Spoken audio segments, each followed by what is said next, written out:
So let's get into the meat of it. I'm going to start off with largely what is over there. There's a couple things you're probably going to bring up regardless of the climb, how difficult it is. And this is especially the case if you don't know what to expect, i.e. you've never been on the climb before. You're probably going to bring up some lockers. Yeah, I mean, you can never have too many of the things. You're probably going to bring up an ATC. The biggest difference between now versus the video I shot it is I use that damn gree all the time. Between the two of you, it's just good to have one. That means if you're actually lead climbing, you probably don't need to carry it with you, but your belayer could be using it. That's a preference thing, it's not a requirement. The blue PAS, which I will go over, the cordlet, you never have enough cordlet, but I mean, that's a single strand that is of 16 feet, that's double fisherman's together. Same with the blue PAS too. I have a smaller cord over there. I use that for climb heist. Most people use a Prusik. And a nut tool, which is going to be used for cleaning gear. So again, kind of like the gree, you just need to have at least one on you, though it's usually a good idea for both climbers to carry one, especially since they're not really that big. It's nice and light, easy to carry, not very cumbersome. So let's start with lockers. At a bare minimum, I will always have 3 lockers on me, and generally I usually have 5 or 6. Sounds like a lot, but this is my PAS, and that in itself has 3 lockers.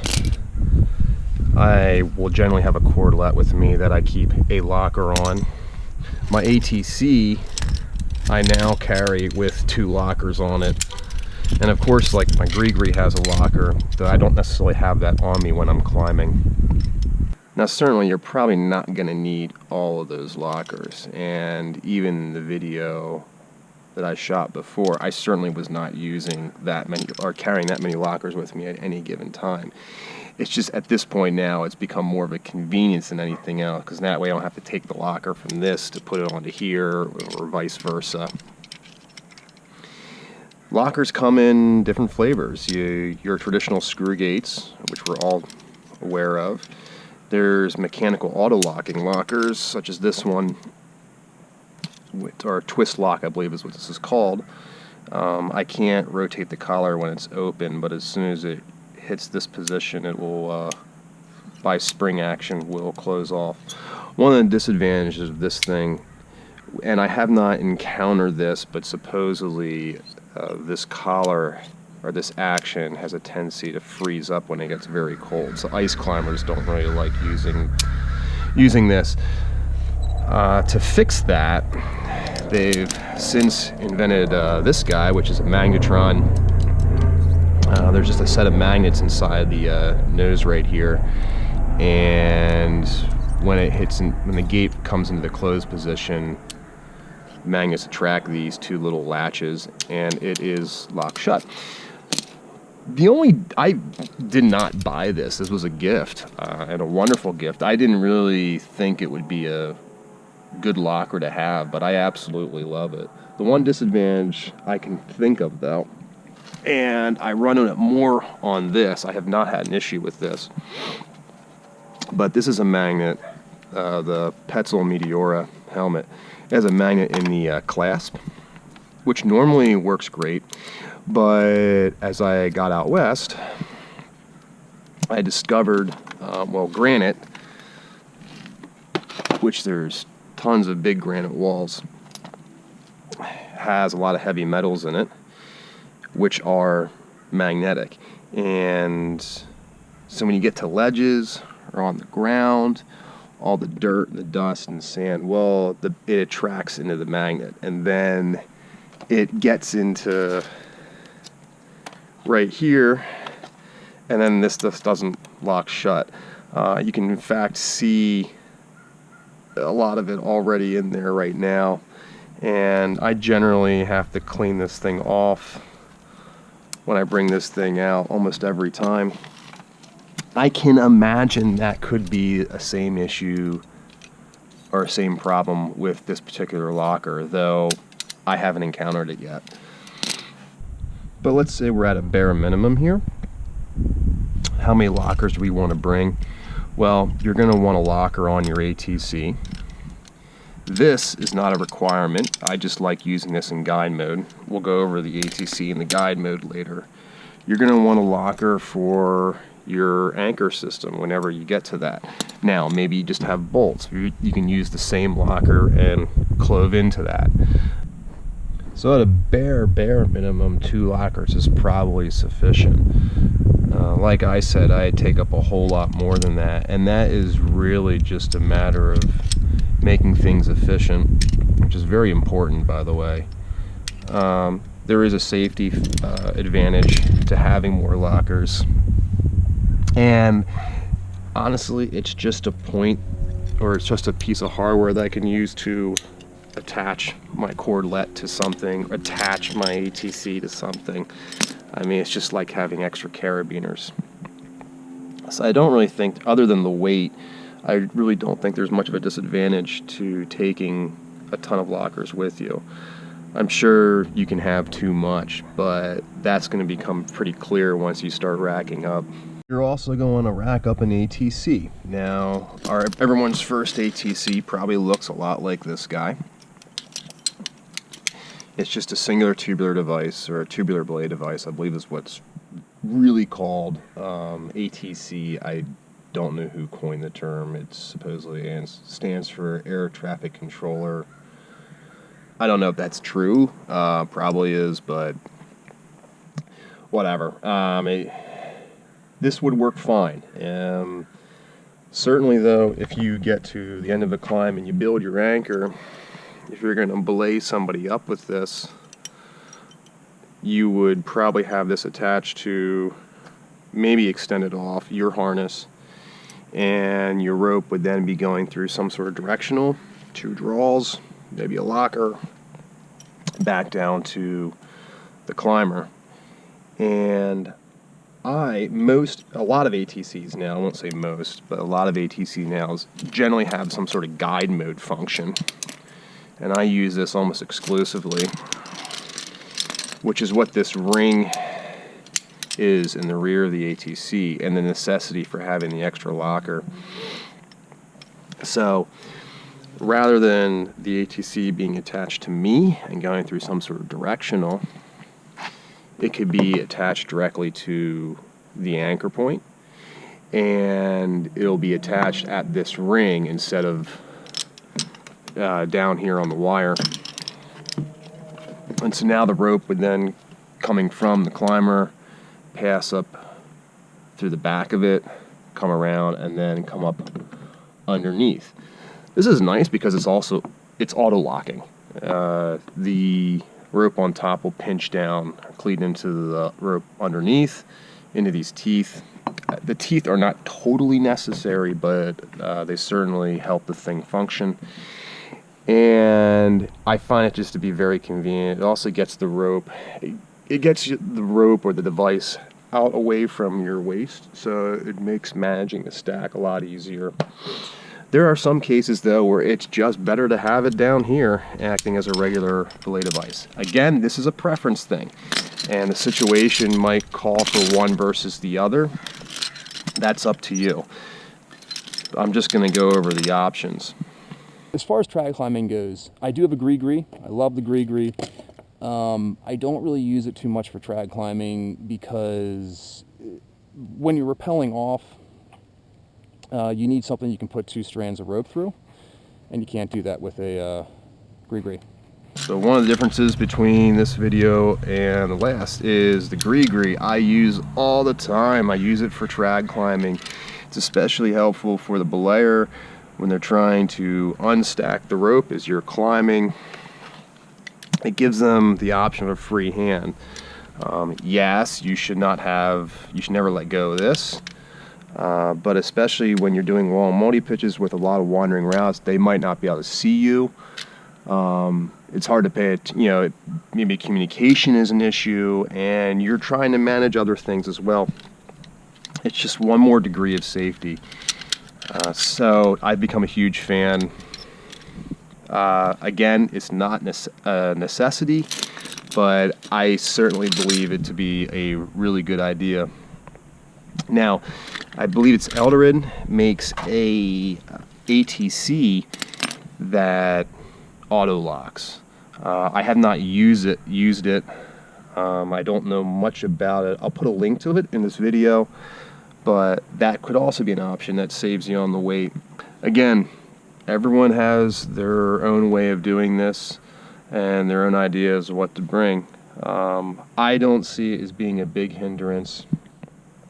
Certainly the last person that I did a long route on, I asked him if he'd be willing to use this, and he said he'd be okay with it, but man, did he have a difficult time shorting me. Luckily, it was a very easy climb, so it wasn't much of a problem, and I told him that if you're not comfortable with it, I'd be okay with an ATC as well, but he really wanted to learn how to use this, so it's up to you. Also important, essential, cordage. Cordage is always a good thing to have. Now, some people use nylon runners. That works too. You're basically using it for the same purpose. You're going to build anchors with it. Be it if you just have gear plugged in the wall, be it some tree or some sort of growth, be it there might just be two bolts or rings or something that you can attach to, which is what I use this for. I'll carry both of these. I'll carry this. This is for doing a Prusik. Well, I use a climb heist. Cordage for that. I just have this out because it's a 4-foot runner. Now you can get Dyneema, I believe, in 8-foot lengths, so that would be, yeah, an 8-foot loop. And with that, you can build anchors with it. And some people would use nylon, doing the same thing. Multiple ways to skin the cat, they believe, as the adage has said. But just having this available, absolutely crucial. So when I am doing a longer climb, I will bring my cordlet. I will bring my PAS. Both of these were made from a single strand. I believe it was 16 feet. And I'll bring this little guy. I'm not sure the length of it, but I use this for my climb heist. And the length of this obviously has to be functional, but it's really to your discretion. The other thing I keep on my harness is this guy. And this is what I use for anchoring in at the end of climbs. I use sport climbing, I use for trad climbing. It's kind of my own little thing that I've just sort of invented over time. First video, I had a PAS, which stands for Personal Anchor System, that looked a lot like this. And all this is a single larger locker with 2 runners and an alpine draw configuration to smaller lockers. Honestly, I still believe this makes a great PAS for sport climbing. Keeps it out of the way when you're climbing. The slings don't snag gear. And even for trad climbing, if you know you're going to have a set of rings at the end of a climb, so a bolted anchor that are at the same level, horizontal, and that's the big trick, then this would work fine. Simply, I mean, depending upon the angle, or depending on how closely the rings are spaced, you can easily extend it, clip into your point, and then, I mean, if you wanted to, you could clip this straight into your belay loop. Generally what I would do was clove hitch from myself via the rope into this locker, and this was fine. Where I really ran into a lot of problems was if I didn't have a spare locker, when I would tie myself in at the end of a climb, it would just simply be, this would be clipped in my belay loop. This would be clipped into the anchor point. And this is fine, but getting this back into its sort of a resting state or carrying state could be a bit cumbersome. Its other big disadvantage was its inability to equalize loads.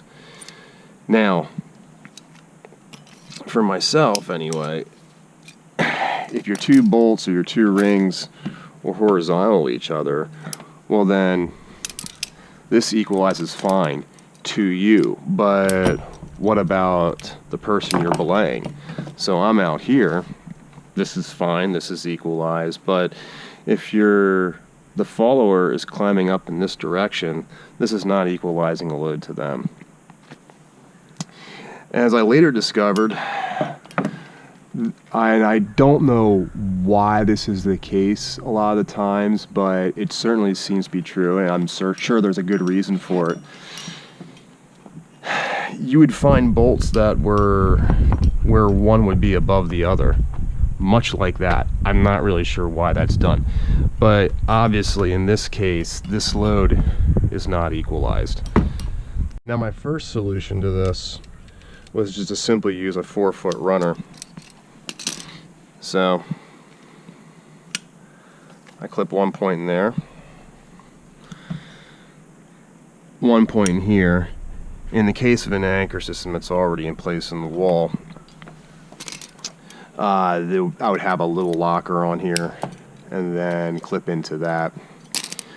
By the way, I realize these might not be ideal placements, but this is a wooden fence.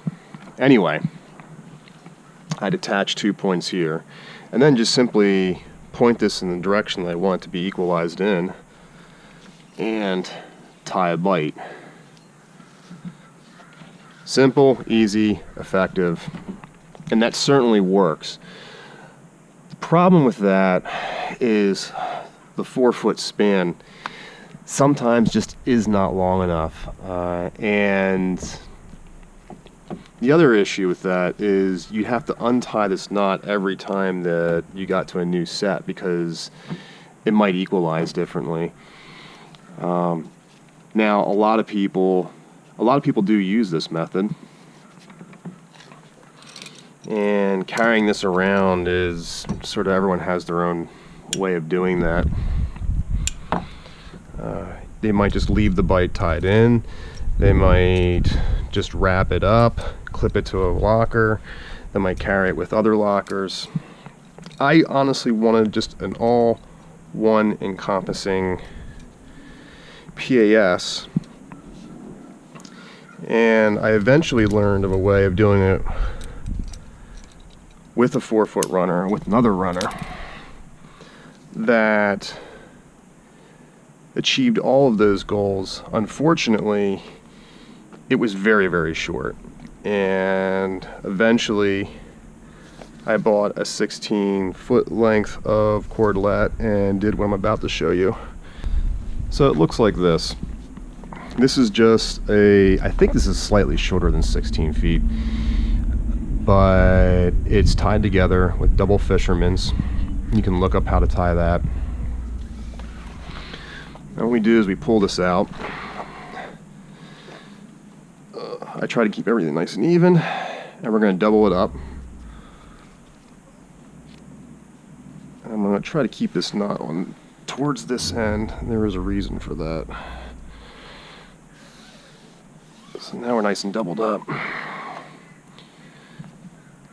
So I'm going to tie a bight here, or a simple overhand.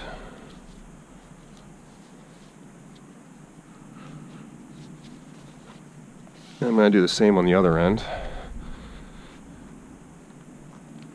Again, make sure everything's nice and tight.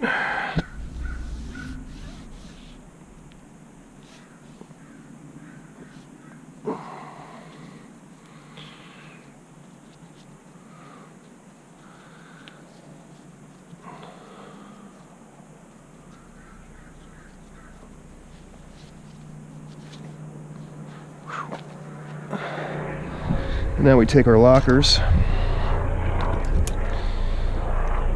You notice I have 2 loops. I'm going to clip both of them.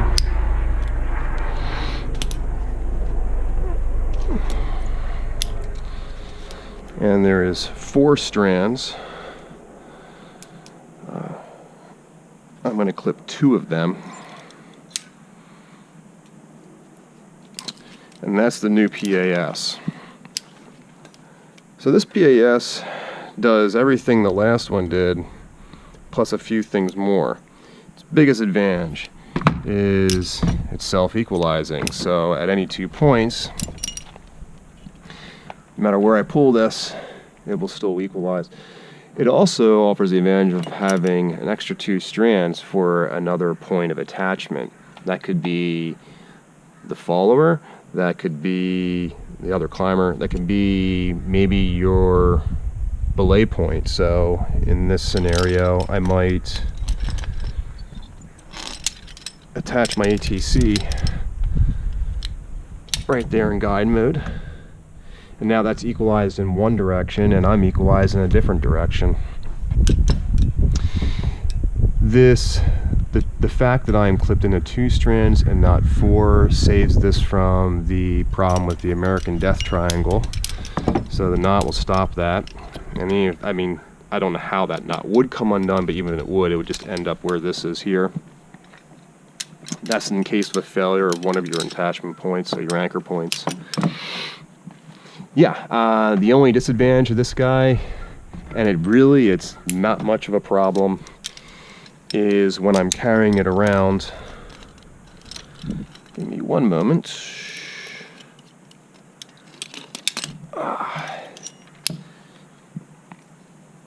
So what I'll usually do is take this, put a single twist in it. This just sort of holds everything in place. And then these 2 guys, I clip A, clip B, and that's generally how I carry this around. Now, there are other ways to do this. This is certainly not tying the single overhand in a longer loop strand. That works as well. You can also just simply show you this.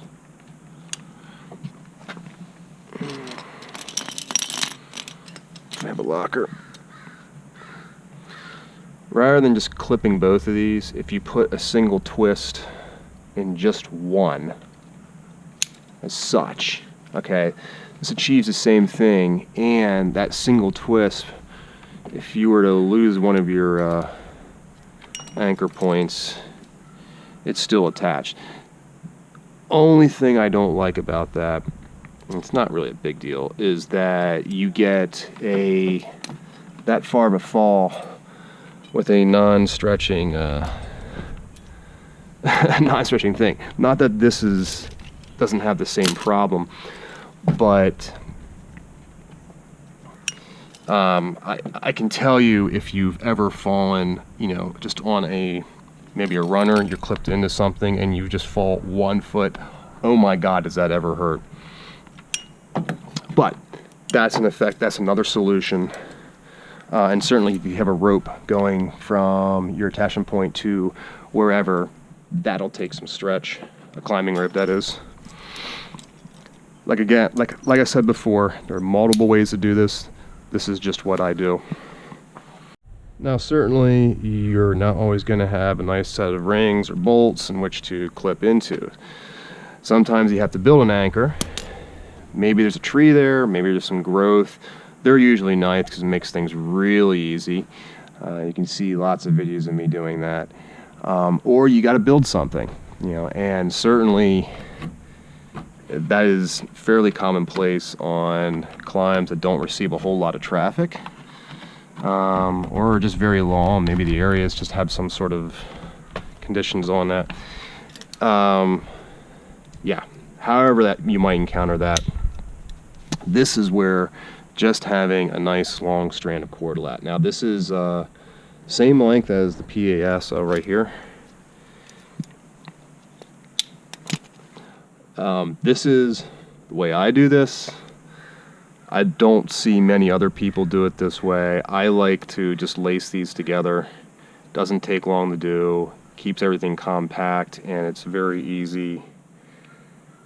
It doesn't tangle very easily, but I'm going to pull one end out and just pull this all out, and I have my loop. Now, to do that, if you've ever crocheted, I think this is like the first strand that you make. This is how this is done, but we're just gonna loop it over, bring the loop, the bite through, and you're just gonna repeat that. And you're gonna repeat that all the way until you get to the end.